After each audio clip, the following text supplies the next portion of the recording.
Guys, क्या आपको पता है अभी हाल ही में एलॉन मस्क को रिप्लेस करके बर्नार्ड आर्नोल्ड इस दुनिया के सबसे अमीर आदमी बन गए हैं।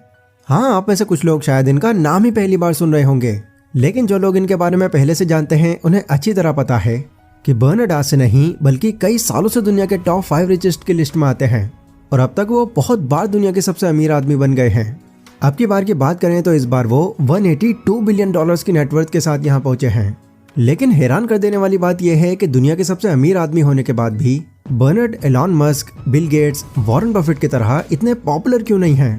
पहले ऐसा इसलिए क्योंकि बर्नार्ड मार्क ज़करबर्ग की तरह फेसबुक या बिल गेट्स की तरह माइक्रोसॉफ्ट जैसी publicly well non company on नहीं करते, बल्कि बर्नार्ड ऐसी कंपनी ऑन करते हैं जिसके प्रोडक्ट सिर्फ हाई रिच लोग ही अफोर्ड कर सकते हैं। बर्नार्ड इस दुनिया के one of the most expensive brand LVMH group को ऑन करते हैं, जिसका सालाना रेवेन्यू 64.2 बिलियन यूरो से ज्यादा है और इस कंपनी में 1,60,000 से ज्यादा एम्प्लॉयज काम करते हैं। इतना ही नहीं, इस ग्रुप में 75 ब्रांड्स आते हैं जो 6 बड़े डिविजन्स में डिवाइडेड हैं, जैसे fashion group, watches and jewelleries, wines and spirit, perfume and cosmetics, selective distribution and other activities. इस ग्रुप के अंदर Christian Dior, Fendi, Givenchy, Marc Jacobs, Stella McCartney, Loro Piana और केंजो जैसे टॉप ब्रांड्स आते हैं। एक इंजीनियर से दुनिया के सबसे अमीर इंसान बनने का सफर उन्होंने अपने नेवर गिव अप एटीट्यूड से तय किया है। उनकी जर्नी बहुत इंटरेस्टिंग है और इससे हमें कई लेसन सीखने मिलते हैं। सो अगर आप भी बर्नार्ड के बारे में और जानना चाहते हैं और उनसे कुछ इंस्पिरेशन लेना चाहते हैं तो आज की ये वीडियो एंड तक जरूर देखना, क्योंकि इस वीडियो में मैंने उनके कुछ ऐसे सीक्रेट्स भी बताए हैं जो उनको ये सक्सेस दिलाने में बहुत ज्यादा काम आए। Lesson number 1, be curious for everything. Bernard 5 March 1949 में फ्रांस में पैदा हुए थे। उनके पिता एक बहुत बड़े बिजनेसमैन थे, इसलिए उनको बचपन से ही बिजनेस करने की नॉलेज मिलना शुरू हो गई थी। हाई स्कूल पूरा हो जाने के बाद उन्होंने पेरिस के इकोल पॉलिटेक्निक से इंजीनियरिंग डिग्री ली। डिग्री लेने के बाद उन्होंने 1971 में अपने पिता का कंस्ट्रक्शन बिजनेस ज्वाइन कर लिया। वो इतना उस काम में घुस गए कि कुछ ही टाइम में अपनी एबिलिटीज और स्किल्स की वजह से 25 साल की एज में ही वो अपने पिता की कंपनी के चेयरमैन बन गए। फिर जब वो एक बार अमेरिका विजिट करने गए तो उन्होंने देखा कि अमेरिका के अंदर रियल एस्टेट बिजनेस काफ़ी तेज़ी से ग्रो कर रहा है, जिसके बाद उन्होंने अपने कंस्ट्रक्शन बिजनेस का काम बदलकर फेरिनल INC कर दिया एंड अपने बिजनेस का पूरा फोकस रियल एस्टेट में लगा दिया। इसके बाद की स्टोरी भी उनकी बहुत पॉपुलर है, जो कि इसके कुछ ही टाइम बाद की है। ये स्टोरी कहती है कि उनकी लाइफ चेंजिंग जर्नी में एक कैब ड्राइवर का भी बहुत बड़ा हाथ था। असल में हुआ ये था कि एक बार बर्नार्ड कैब से सफ़र कर रहे थे। तब उन्होंने कैब ड्राइवर से पूछा कि क्या तुम फ्रांस के प्रेसिडेंट को जानते हो? तो कैब ड्राइवर कहता है कि नहीं, मैं प्रेसिडेंट को नहीं जानता, लेकिन हाँ, मैं क्रिस्टियन डियोर का नाम ज़रूर जानता हूँ। कैब ड्राइवर की यह बात सुनकर बर्नार्ड के दिमाग में एक बात क्लिक हुई। उन्होंने सोचा कि फ्रांस जैसी कंट्री में रियल एस्टेट और कंस्ट्रक्शन का बिजनेस उतना नहीं चलता जितना फैशन डिज़ाइनिंग और लग्जरी ब्रांड्स का चलता है। इसीलिए ये कैब ड्राइवर प्रेसिडेंट को नहीं जानता बट क्रिस्टियन डियोर का नाम जानता है। तभी उन्होंने डिसाइड कर लिया कि वहाँ फ्रांस में अब वो कोई ऐसा बिजनेस भी करेंगे जो इन्हीं लग्जरी ब्रांड से रिलेटेड होगा।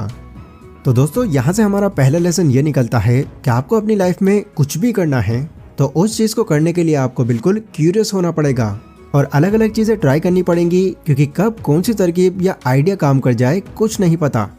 हम में से कई लोग भी बस आइडियाज़ के बारे में डिस्कस करते हैं, लेकिन सिर्फ 10 में से 2 लोग ही ऐसे होते हैं जो एक्चुअल में उस आइडिया पर काम करते हैं। और आप मान सकते हैं कि बर्नार्ड भी उन्हीं 2 लोगों में से एक थे। इसीलिए उन्होंने वहां पर लग्जरी गुड्स सेगमेंट का बिजनेस शुरू करने का सोचा, क्योंकि यहाँ भी उन्होंने ये तय कर लिया था कि अब वो एक ऐसी कंपनी शुरू करेंगे जिसमें फ्रांस के सभी लग्जरी ब्रांड शामिल होंगे। Lesson number 2, taking risk is the key of success. एक अच्छे खासे कंस्ट्रक्शन और रियल एस्टेट बिजनेस को धीरे धीरे खत्म करके सीधे लग्जरीज गुड्स की कंपनी शुरू करना उनके लिए बिल्कुल आसान नहीं था। बहुत से लोगों ने उनके इस डिसीजन को काफ़ी क्रिटिसाइज किया, पर वो नहीं माने। 1984 में एंटोइन बर्नहाइम, जो फाइनेंशियल लिजर्ड फ्रेरिस के सीनियर पार्टनर थे, उनकी हेल्प से उन्होंने बेलिका टेक्सटाइल कंपनी बोसा का पूरा कंट्रोल अपने हाथों में ले लिया, क्योंकि उन्हें इस कंपनी के फैशन हाउस क्रिस्टियन डियोर को अपने अंडर में करना था। इसीलिए उन्होंने अपने बिजनेस के $15 मिलियन इसमें इन्वेस्ट कर दिए और इसके बाद जो लागत आई वो उन्होंने लेजर्ड ब्रांड से बोरो की। इस कंपनी को एक्वायर करने के बाद उनका पूरा फोकस सिर्फ इसको प्रॉफिटेबल बनाने में ही था।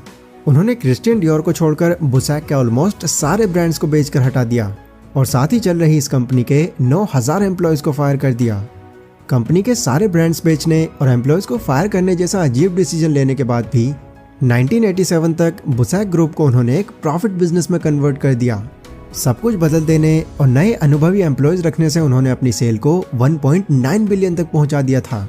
देन 1987 में ही उन्होंने LVMH ग्रुप में उसी कंपनी के चेयरमैन हेनरी रेसमायर की हेल्प से इसमें भी पैसे इन्वेस्ट करने शुरू कर दिए, क्योंकि उनको वहां पर फ्यूचर रिटर्न्स की कई उम्मीदें नजर आ रही थीं। एंड गेस व्हाट, ऐसा हुआ भी। कुछ ही टाइम में LVMH का कंट्रोल भी उनकी शेयर होल्डिंग की वजह से उन्हीं के हाथ में आ गया।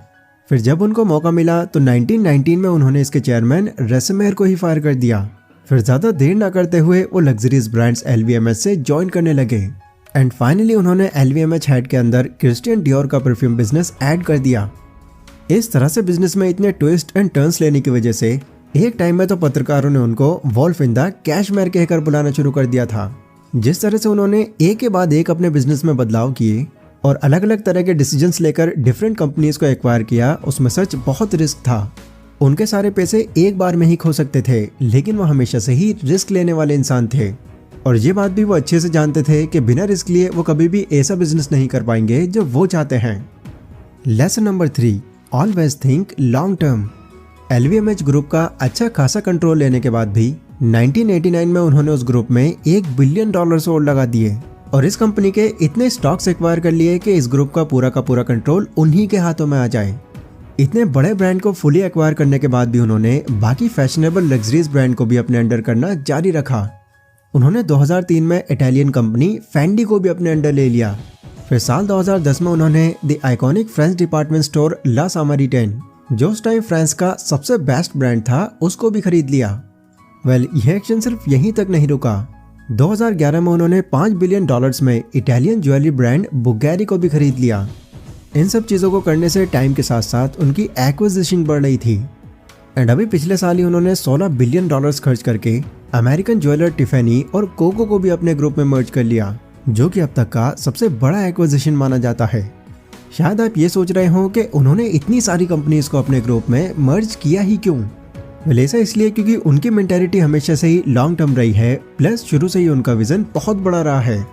उनका सबसे बड़ा ग्रुप LVMH अपने ब्रांड को हमेशा टाइमलेस और मॉडर्न रखता है, ताकि उनके प्रोडक्ट्स पर टाइम का कोई इफेक्ट ना पड़े और उनकी डिमांड हमेशा ही बढ़ती रहे। Lesson number 4, focus on your strength. शायद आपको ये बात पता ना हो, लेकिन LVMH के हर प्रोडक्ट की कीमत लाखों में है।